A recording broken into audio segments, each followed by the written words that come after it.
The sun dipped below the jagged silhouette of the Oregon mountains, casting elongated shadows through the dense forest, as Mr. Anderson led his troop deeper into the wilderness. He adjusted his glasses nervously, attempting to mask his unease with a forced smile. Timmy, the smallest of the scouts with wide, fearful eyes, lagged behind, his gaze darting at every rustling leaf. Beside him, James strode confidently, his chin held high, a self-appointed leader who relished every challenge. Ben, quiet and observant, lingered at the rear, his notebook in hand to sketch the towering pines and delicate ferns.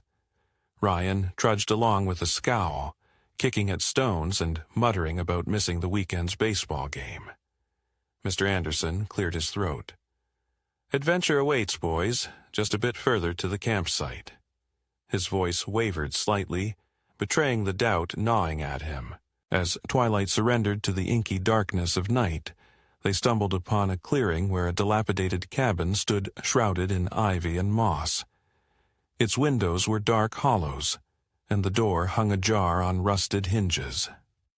"Looks cozy," James quipped sarcastically. Mr. Anderson clapped his hands together. "It's perfect. A bit of history to spice up our trip." Ben wandered off toward the edge of the clearing, kneeling beside a cluster of mushrooms sprouting from a fallen log. "Look at these," he called out. "They're oyster mushrooms. We can cook them for dinner." Ryan rolled his eyes. "Great fungus for supper." Mr. Anderson joined Ben, scrutinizing the fungi. "Good eye, Ben. Identifying edible plants is a valuable skill." Unbeknownst to them, a few of the mushrooms bore subtle markings of a hallucinogenic variety, almost identical to their benign counterparts. Around a crackling fire, the aroma of sautéed mushrooms mingled with the pine-scented air. Laughter began to replace tension as tales of school pranks and daring feats filled the night. Even Timmy managed a small smile as he nibbled at his meal. But as stars speckled the sky, a subtle shift occurred. The laughter faded, replaced by a heavy silence punctuated by the snap of twigs and the whisper of leaves. James stared into the fire, watching the flames writhe and twist into unsettling shapes. "Is it just me, or is the forest getting louder?" he asked, his voice a mere breath. Timmy's eyes widened as shadows seemed to stretch and contort around them. "Something's not right," Ben murmured, his usually steady hands trembling. Mr. Anderson rubbed his temples, a throbbing headache clouding his thoughts. "Perhaps we should all get some rest," he suggested, though sleep was the furthest thing from his mind. The cabin offered little comfort. The walls creaked with every gust of wind, and the floorboards groaned underfoot. Mr. Anderson lay on his sleeping bag, staring at the cobwebbed ceiling, as visions of towering trees closing in suffocated him. Outside, Ryan paced back and forth, his agitation growing. "I can't stay in there," he snapped at no one in particular. "Feels like the walls are breathing." James sat on the porch steps, his bravado eroding with each passing minute. He thought he saw figures lurking among the trees, eyes gleaming with malice. Timmy huddled in a corner, covering his ears to block out the indistinct whispers that seemed to emanate from the forest itself. Ben clutched his notebook, pages now filled with frantic sketches of distorted faces and looming shadows. Panic began to seep into their ranks, each boy isolated in his spiraling dread. A sudden scream pierced the night as Ryan bolted into the woods. "They're coming for us," he yelled, branches snapping in his wake. "Ryan, wait!" Mr. Anderson shouted, scrambling to his feet. The remaining boys exchanged terrified glances before scattering after him. The forest became a labyrinth, paths twisting impossibly as if manipulated by unseen hands. Timmy stumbled over roots that seemed to coil around his ankles like snakes. "Help me!" he cried, tears streaming down his face. James's heart pounded in his chest as he ran blindly, the trees morphing into towering figures that reached for him with elongated limbs. Ben found himself in a clearing, bathed in an eerie glow, the moonlight revealing symbols etched into the ground that pulsed with a life of their own.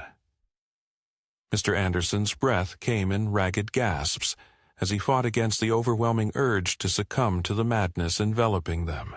Struggling to regain control, Mr. Anderson closed his eyes and forced himself to focus. "This isn't real," he whispered. Drawing upon years of training and a deep-seated resilience, he steadied his breathing. "Boys, listen to my voice," he shouted into the abyss. "Follow the sound of my voice." His words cut through the cacophony of the forest, reaching the boys in their darkest moments. One by one, they halted, clinging to the lifeline his call provided. Timmy wiped his eyes and stumbled toward the sound. Ben tore his gaze away from the hypnotic symbols and broke into a run. James shook off the paralyzing fear and forced his legs to move. They converged back at the cabin, where Mr. Anderson stood with a lantern held high, its warm light a beacon against the oppressive darkness. Relief washed over them as they reunited, though the nightmare was far from over. "We've been poisoned," Mr. Anderson explained, his voice firm yet gentle. "The mushrooms, we must have misidentified them." Ryan sank to the ground, his defiant facade shattered. "Are we going to die?" he whispered.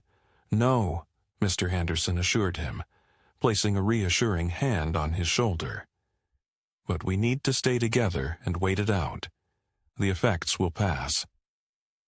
Huddled inside the cabin, the group clung to each other as the night stretched on. Hallucinations ebbed and flowed.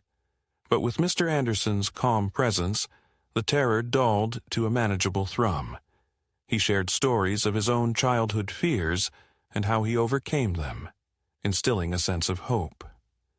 Gradually, exhaustion overtook them, and they drifted into a restless sleep, the forest's whispers fading into silence.